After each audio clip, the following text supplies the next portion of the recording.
Welcome to the AFR Saints channel, where we provide you daily content on your favorite team, the New Orleans Saints. Do us a favor and hit that subscribe button. Be sure to leave your comments below and smash that like button.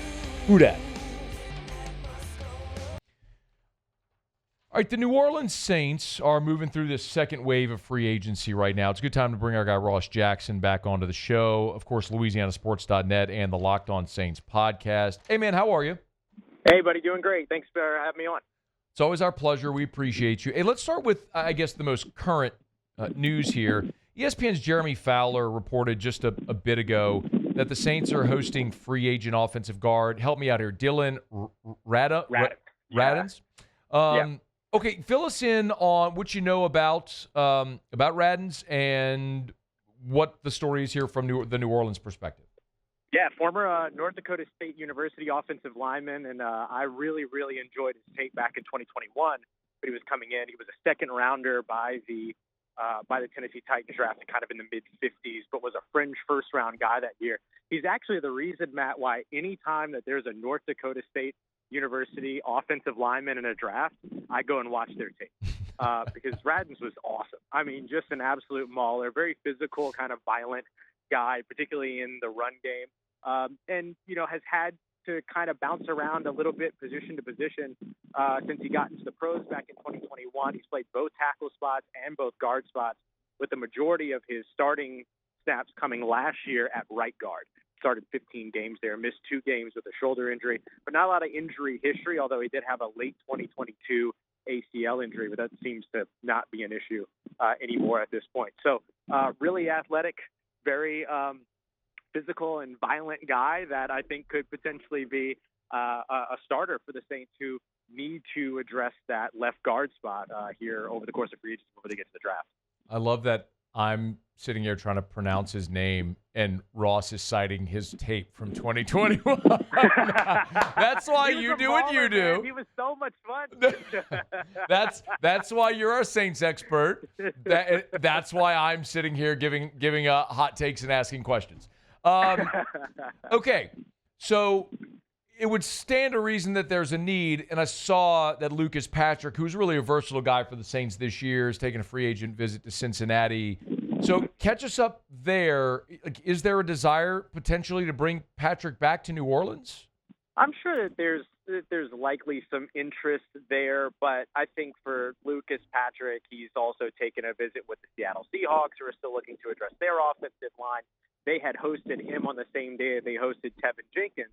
And Jenkins today signed with the Cleveland Browns up out of nowhere. And so I think Seattle still, along with Cincinnati, are still looking to address that. So I think there's probably a greater chance that he ends up with one of those two teams than it is that he returns to New Orleans. But I would say that the door is probably open there. I mean, we've seen the Saints kind of play this little bit of run it back tune over the course of the offseason, particularly over on the offensive side. So it wouldn't be a shock to see a guy like Lucas Patrick back, but I think the Saints are probably looking for a more consistent, younger, potentially starter. And that's one of the reasons why Radins makes a lot of sense. He's going to turn 27 in a matter of 8 days.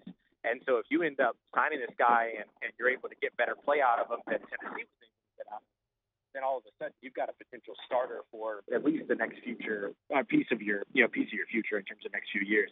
So I think the ceiling with a guy like Radins is probably going to be a little bit more appealing, especially with him being a younger option, than the way that things kind of transpired over the course of last year with Lucas Patrick, which was a strong start, but just a lack of ability to stay healthy and a lack of ability to play consistently throughout the season. He's on Twitter at Ross Jackson Nola. Give him a follow. What does their interest in a guy like Radins mean for the recent signing of Will Clapp and a recent draft pick in Nick Saldiveri?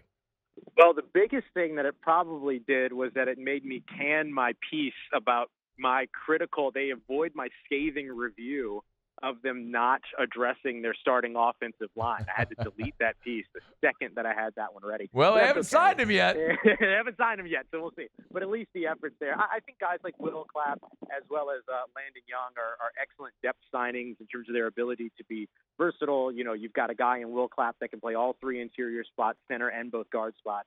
And then you have a guy in Landon Young that is a, born and bred tackle, but has transitioned over to playing a little bit more on the interior offensive line. here over the course of the past few years. And so those guys effectively, amongst the two of them, and then you add in a guy like, let's just say, Nick Saldiveri, for instance, you add him in, and all of a sudden you've got guys that can man your entire offensive line as depth pieces if you need. And we know that that's something the Saints have had to turn to in the recent past. So I think that those guys are probably signed with the expectation, especially on one-year deals, that they'll be depth players, but have starter potential or could potentially be looked at in starters in a pinch, I should say. But I think the idea here is to still try to find somebody that can go out there and be your day one, week one starter at left guard. Could that player be part of the draft class? Meaning, could they draft the interior lineman instead of trying to find in free agency? Yeah, certainly could. And that's something you don't have to spend a first-round pick on. I know a lot of people have talked about Will Campbell out of LSU.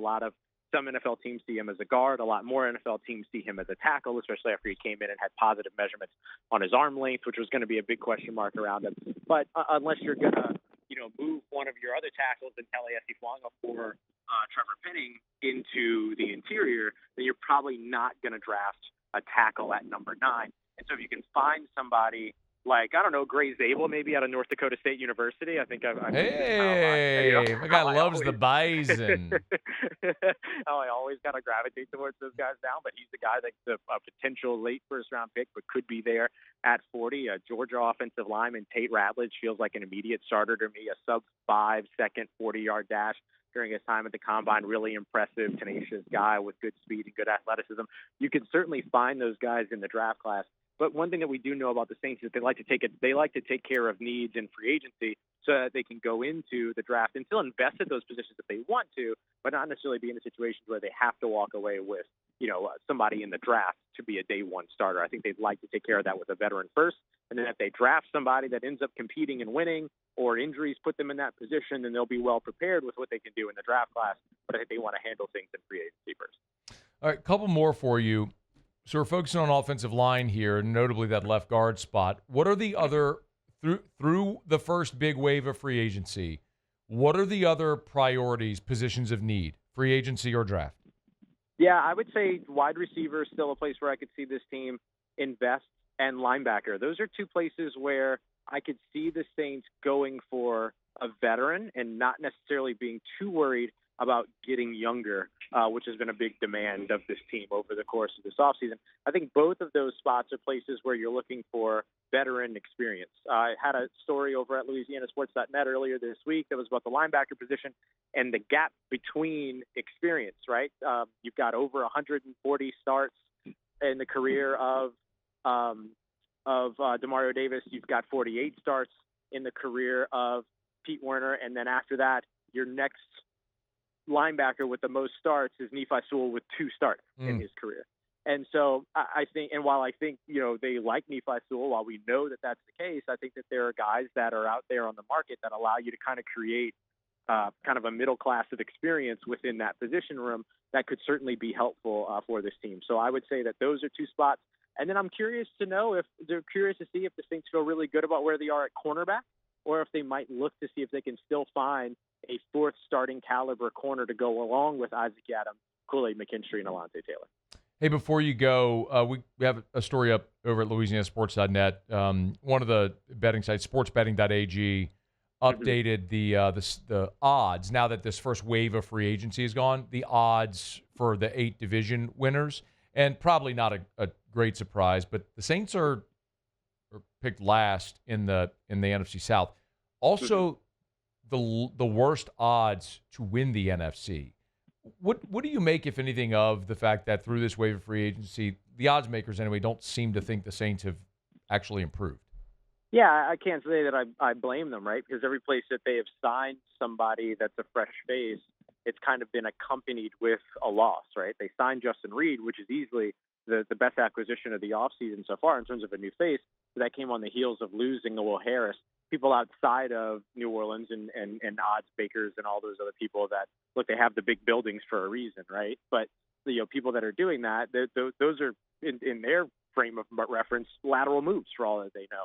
And so I think that where the Saints have been doing a lot of filling needs because of departure, they haven't done a ton of going out there and getting the big names that incite the that excite the odds makers and things like that. So with that being the case, you're going to start where you finish. The Saints finish at the bottom of their division. They finish amongst the bottom of the conference, and that's likely where they're going to remain for the most part, unless they make a big move that's going to get more national attention. So it might take up until the draft for them to actually do that. And so unless these odds makers are looking at what happened with the coaching staffs and the changes there as kind of a net positive, and the Saints kind of haven't really moved the needle for themselves in the eyes of those onlookers. And so I'm not super surprised to see that be the case for New Orleans. He is Ross Jackson, LouisianaSports.net. Of course, the Locked On Saints podcast as well, LouisianaSports.net. It's free. Locked On Saints, free podcast or YouTube. Make sure you're subscribed there as well. Okay, man, we always appreciate the time. Thank you. Thanks, man. You take care. Stay safe. Talk to you soon. Thanks so much for watching. Please leave your comments. I love to interact. And be sure to hit the red subscribe button below.